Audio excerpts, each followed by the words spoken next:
Welcome to Sounding Board. This is a weekly community television program produced by club members of Seroptimist International of Novato, California. My name is Carol Bennett, and I'm your moderator today and possibly tour guide here. The mission of the Seroptimist organization is to help improve the lives of women and girls, both locally and globally. And talk about globally, what do we have here? Big John. But also by my side, I have somebody you may know around town. This is Jim Crumpler, who's a retired pharmacist from CVS, and he has an absolute passion about museums and history. He has put together what's called the Novato Museum Association. So tell us, first of all, Jim, about the Museum Association. So the Novato Museum Association is a loose group of the 6 Novato museums in California. So a few years ago, I got the 6 museums in Novato together, and I figured these little museums had similar problems. It'd be better if we all worked together, and that's been pretty successful so far. So we've been together for a couple of years. We're doing things together and making things happen, and it's been a real good idea. So here we are, standing here in front of the Novato Space Station Museum, and I'm holding hands with Big John. And where are we, Jim, and what's this all about here at Ignacio Shopping Center? So we're in Ignacio. A few years ago, in 2011, a guy by the name of Ken Winans, who was a real space nut, has all this wonderful space memorabilia, and he didn't have any place to put it. And so he's looking around for a venue, and he would go by this shopping center frequently, and he noticed there was a constant vacancy in this place. And so finally he goes to the people that ran the shopping center and said, if you give me a deal where I promise to be out of here within 24 hours or whatever it is, let me put my spaceship in there.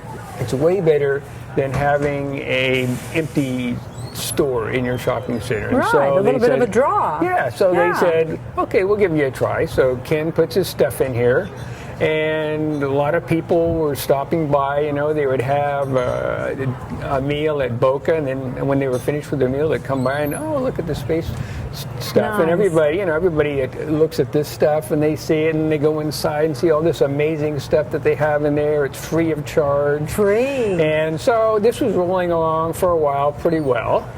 And then they had a Space Fest, where they had a couple of astronauts come, sign books, talk to people, and first year it's a few hundred, the second year a few more, and I think it was the third year that they had like 1,000 people here. Wow, here in the parking lot in the shopping center? It was incredible. I mean, all the pizza places ran out of pizza, all the coffee places ran out of coffee, there was no place to park, and a huge, gigantic draw to this shopping center. Ever since then, it's been kind of like history.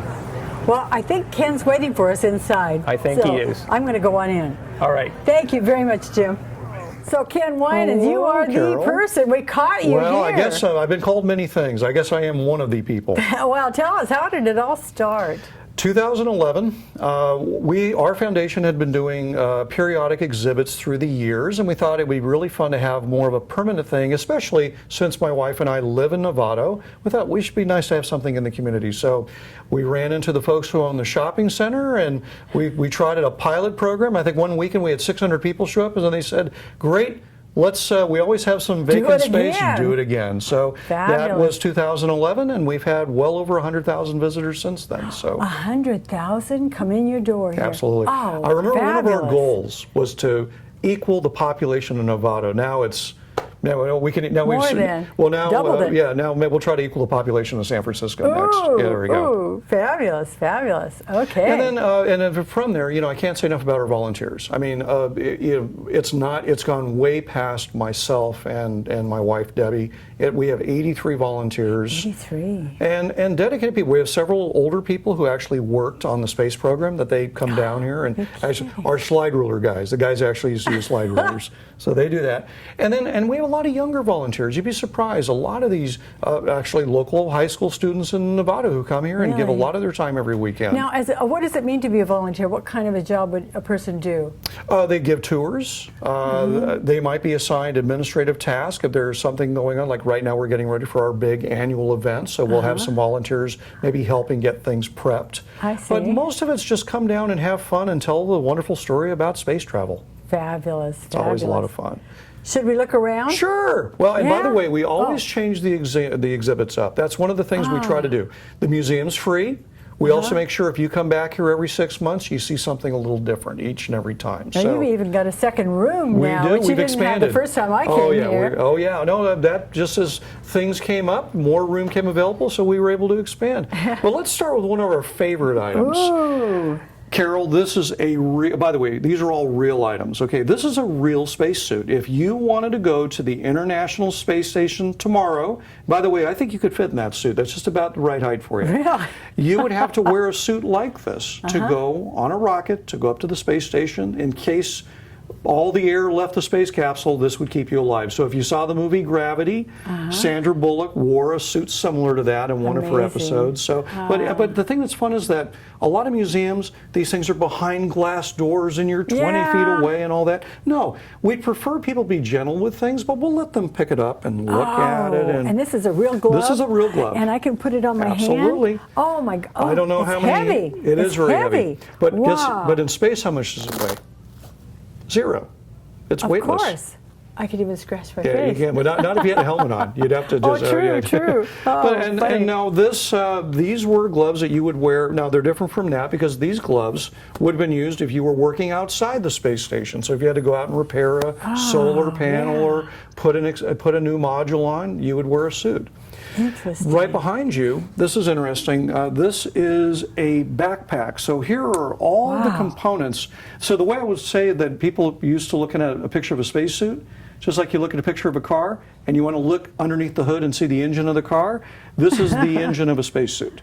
So everything from engine of a spacesuit. An engine of a spacesuit. This is what keeps you alive. Battery power, ways that cool drinking water, CO2 cartridge removal systems, oxygen. Another big one, telemetry.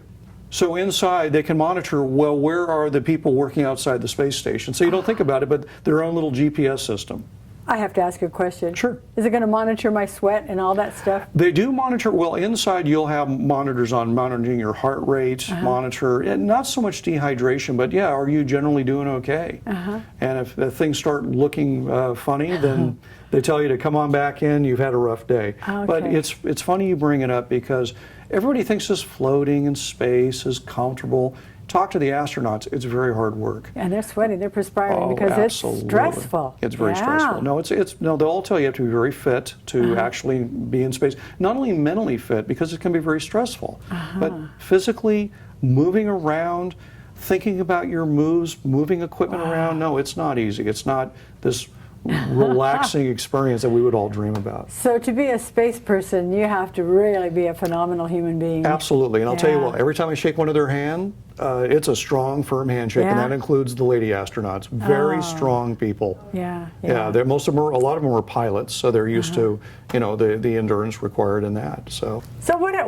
Tell us about all this artwork and all the stuff on the walls. Just give us an overview here, Ken. Well, this is an amazing place. Well, we have a lot of collections, plural, and so people often think of the artifacts, but such as our art collection.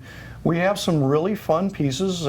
Actually, it's interesting that several of these people who painted these pieces have actually been to the museum. And these are the astronauts. These were actually painted by people who had been in space and were inspired to paint from what they saw. So for those who are not into art, we also have the photographs. And many years ago, I decided, I always ask the astronauts the same question. I look and say, look, these photos will be around long after we're gone. Write something you would want somebody 100 years from now to know. And tragically, this one right here is a photo of Mars. It was written, the man who autographed it, inscribed it in autograph is Gene Cernan. He was the last man to walk on the moon. He just passed away about 6 months ago. And he wrote, and I love what he said, one day it will be one of us taking this photograph, instead of a robot.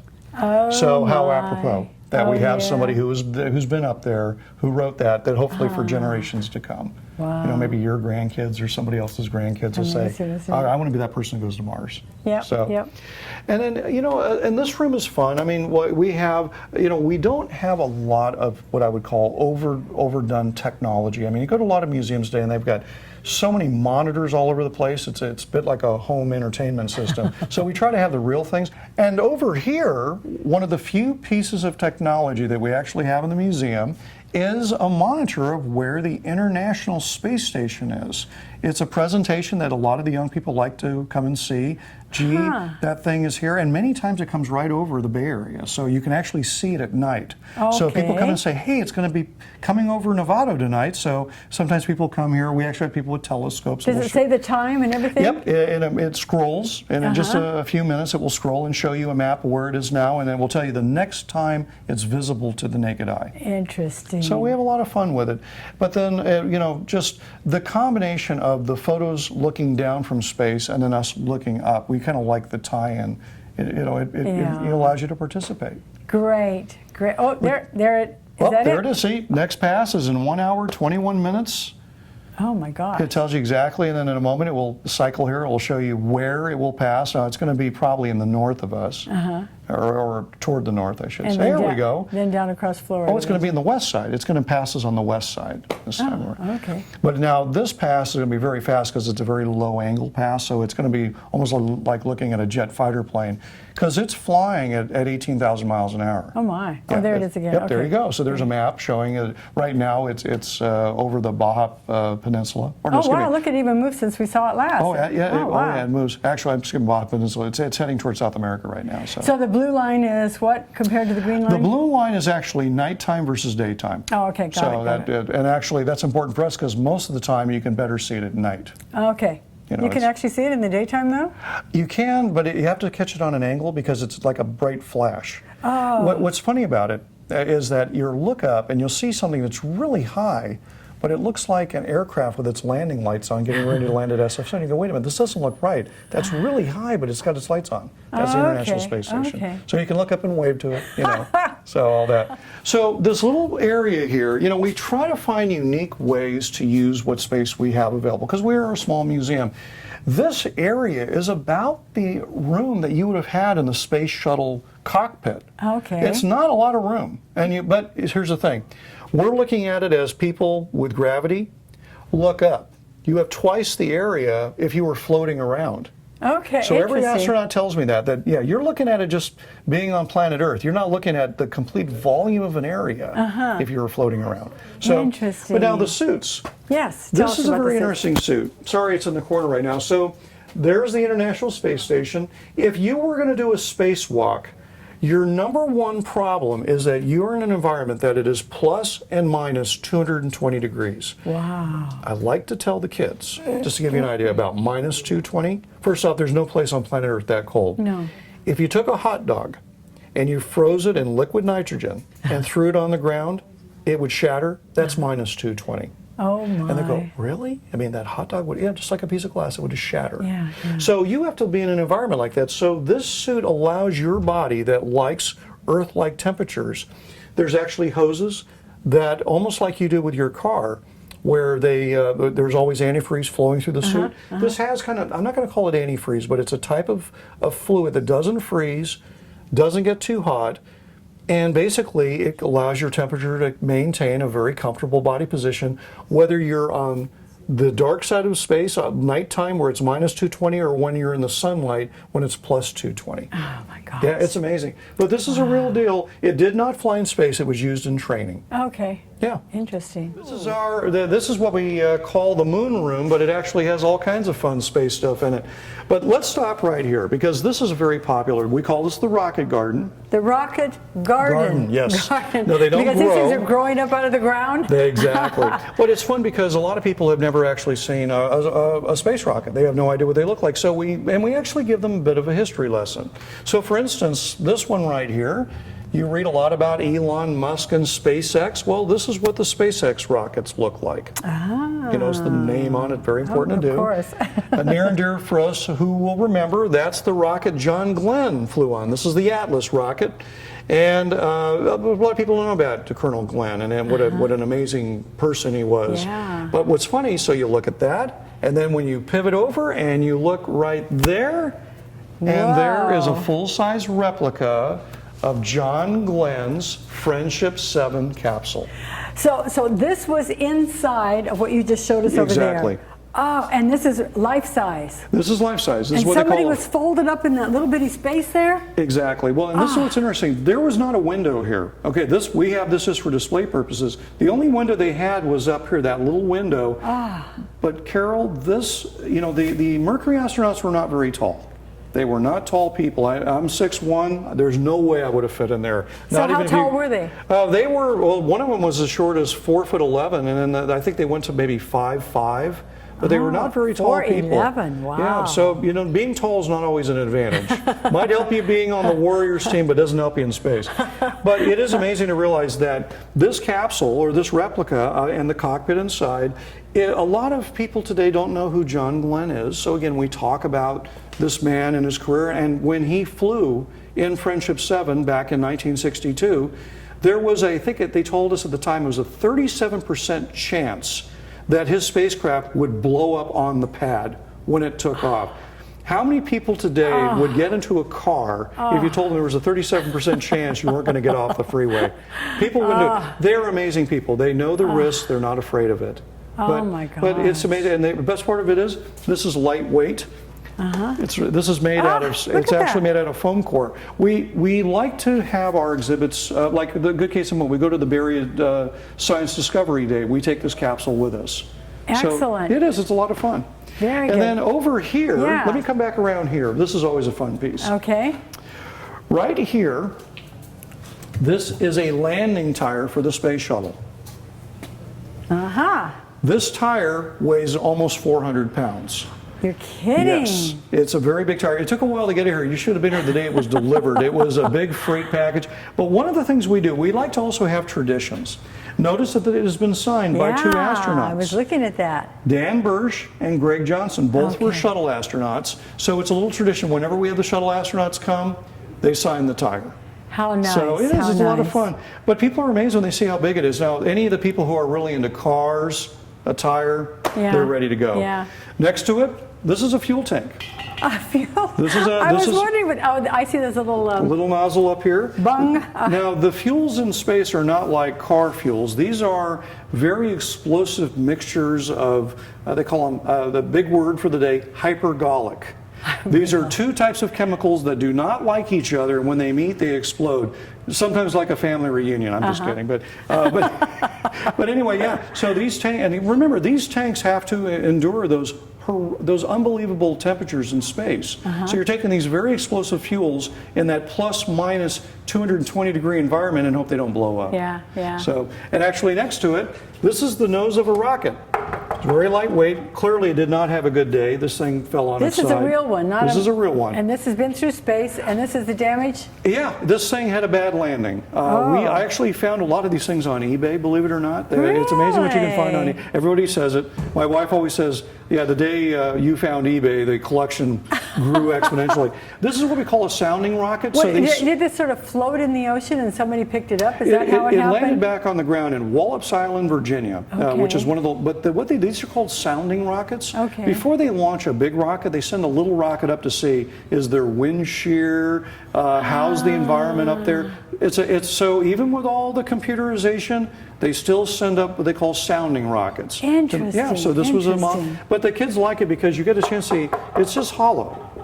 So but a bigger rocket would have a satellite underneath it or a spacecraft or something else. Good. By far, some of our most popular items are the control panels. These are the real deal. These are, you'll notice, Carol, they're in a different language. They are Russian. Oh, yes. Now, are these three different ones, or is this all out of, They would be three different panels. You know, to fly in space, you have to, one thing we tell all the kids, you do have to be bilingual. You want to be an astronaut today, an American astronaut, you have to be able to speak think, and read, write in Russian. Russian. Talk about a tough language. I understand the new requirement is you also now have to do that with Chinese. So you're talking about people who are engineers, who are very good with what they do, then also have to become very good in other languages. And remember, the speeds in space, the space station, 18,000 miles an hour, you've got to be able to do things very quickly. Right. Or things can go wrong. And think quickly. Absolutely, you got to think very quickly. Yes. So these panels, and we do let people touch them, we do ask them to be gentle with them, but they're always amazed that, God, they look kind of old. Well, they are, but also the Russians don't change their technology all that much. They kind of go with, if it isn't broken, don't fix it. How funny. So, yeah, it's kind of the way it works. There you go, you're touching it. Oh my gosh. Oh, I know, I had to. Now you said pushed that. the self-destruct sequence. Oh, I'm just kidding. Oh, by the way, I will tell you this is funny. Red in Russian means the same thing as red in English. Oh, okay, if you're going to push it, you better know what you're doing. That's the exit button, huh? Well, notice that this is covered. It's in red and it's covered. And so, yeah, they want you to really think twice. Those actually, I believe, dealt with fuel. Okay. So, yeah, like I said, the fuels in space are a tough one. And then going on around here, and I'll say very quickly, this was a spare, I think it was an old dental office that for years basically sat empty. Really? So the center thought it was great to say, let you guys go ahead and expand and take this over. Nice. So, yeah. And how long ago was that? This would be about 2.5, 3 years ago, really? I think. That long you've been in here? Wow. Yeah, no, it's been a bit. So moving on around here, some of the other real popular, people love our models. We talked about that before, but some of the models have actually been built. I actually built that model down there. That's an Apollo command module, and wanted to paint all the tanks and everything. Some of the other items, again, the rocket models are fun. Over here, believe it or not, this is this what we call the engine bell. This item came from Southern California. It turned out what's lost on a lot of people. People ask me all the time, why do you have a space museum in Novato? And I tell them, what's sad about that is they don't realize that the space program, much of it, the rockets and the space shuttles, were built in California. California, maybe Florida's where they launched, maybe Houston is where they talked to them, but much of it was made here. I spent a whole summer working on the Apollo. I was the secretary there. There you go. Back in the late 60s, I think, working on Apollo. Whereabouts? In Southern California. Yeah, you know very well. North American was down there. Right. Vought. All these big companies that built those rockets were down there. But anyway, this engine bell was a spare engine bell for the Apollo lunar lander. And so it's rare to be able to get this close to one, and look at how the detail of this thing, this one simple piece. So the thing we always tell the kids, Carol, is engine bell, that sounds like, this is the thing the flames come out of. That's the easy way to tell them the story. So this is pretty much resistant to any kind of flame, right? It's Absolutely. Gotta be, yeah. Well, very different than the space shuttle tiles that you often hear about. This was built for one mission. This was not reusable. This was built to land a spacecraft on the moon, and that was it. So this material, which is what we call an ablative material, means that it was kind of like almost like I think of like a candle burning down, a little bit of wax would disappear. This does the same thing. By the time they landed, about half this material would be gone. Oh my. But it was designed to protect the spacecraft. It was designed to make sure that those hot gases couldn't come back and cause another problem. Interesting. And then on the space shuttle, we don't leave the shuttle behind. And by the way, more photos signed by the astronauts. I always love when people go, wait a minute. That was signed by the astronaut, the actual astronaut? Yes. Yeah. And this is a picture of Dick Gordon on his Gemini spacewalk. Oh my gosh. So there's always a bit of a history lesson here. Last item that's really kind of interesting. Keep in mind, this is a very small part of our entire collection. And you have more down in San Francisco, I understand. We do. I'm mad. How come? Well, it's only 20 minutes down the road. Where is it? It's at the Palace of Fine Arts, actually. They approached us after our big event we had last year and said, we'd like to talk to you about setting up an exhibit down here, so it's quite an honor. But the point is, only about 5% of our collection is ever on display at any one time, so we have no, it's a big, extensive collection. The rest of it's in your garage? No, we have it in different storage areas, but so people worry that if we set up something in San Francisco, do we have enough stuff? We have plenty of stuff. Yeah, plenty of stuff. Oh my, that's fabulous. I know, because of you and eBay, huh? eBay, and the auction houses. Actually, it's a very, very competitive thing. Christie's and Sotheby's, they all have big space auctions. Wow. So, okay. but it is a lot of fun. We've had a good time with it. Well, now I understand Amy Young is here, and she is takes care of your events. Is she around? Amy We can is talk a to right her. hand. Absolutely. Let me get her real. Oh, Amy Young, how are you? Hi. Good. So you're in charge of events and the social media for the Space Station Museum. So what does that all involve? Yeah, well, we do have several events here throughout the year, and I kind of launched myself into that because I just wanted to see things happen. There's the annual Space Festival that's in the summer, and that a lot of people work on coordinating that. And that's but- generally the month of August, is that yeah, it? the first weekend in August. Great. And so I do a lot to help with that. But then I make some other events happen. Like annually in April, we have what's called a Yuri's Night event. Okay. And that's a big deal. It's grown bigger and bigger. Okay. We usually have a different theme every year, and we always Skype with someone in the industry, an astronaut. The last couple of years, this year we Skyped with two engineers at the European Space Agency. Now, did you have something about this on the website? Yeah, I think I saw. I was reading about that. We It's have quite people impressive. sign up. Yeah. We send them emails. We do stuff on the website. So we have the festival, Yuri's Night. We do astronaut Skypes. We do scientist talks. We'll do things like International Observe the Moon Night, and just keep building on that. If Good. something's happening, the Planetary Society might have some kind of campaign going on, like send your selfie to space. Then we'll encourage people to come in and take a picture and do Nice. that. Nice. So- I think I attended one of the events here in the parking lot here, and I took a selfie with an astronaut. I was so Yeah. excited. Yeah, and that leads to social media. Just a few years ago when I saw we had this Facebook page that somebody had opened, and it only had like less than 20 followers. I was like, oh, let me see if I can help that along. And so that's grown, and we have other social media platforms, and now we have a couple of thousand people following us. Oh, fabulous. And That is really good. And we're growing every day. I just took on another person to help with the social media because there's That so is much going great. on. Very Yeah. good, very good. And so I assume that it takes a lot of volunteers to come in and help you out. Yeah, I mean the festival is a big thing, and that will have 60 or more volunteers. And a big event like Yuri's Night, it's good to have about 10 people around, maybe 12. But we have rotating stock of people. We have different adult volunteers who serve as the lead volunteers for the shifts that are at the museum. And then we have a lot of junior volunteers from the high schools that come in, and we watch them learn and grow. Yes, I And, bet. Now you've got a little bit of a gift shop here. Yes, Tell everything. us what kinds of things are here.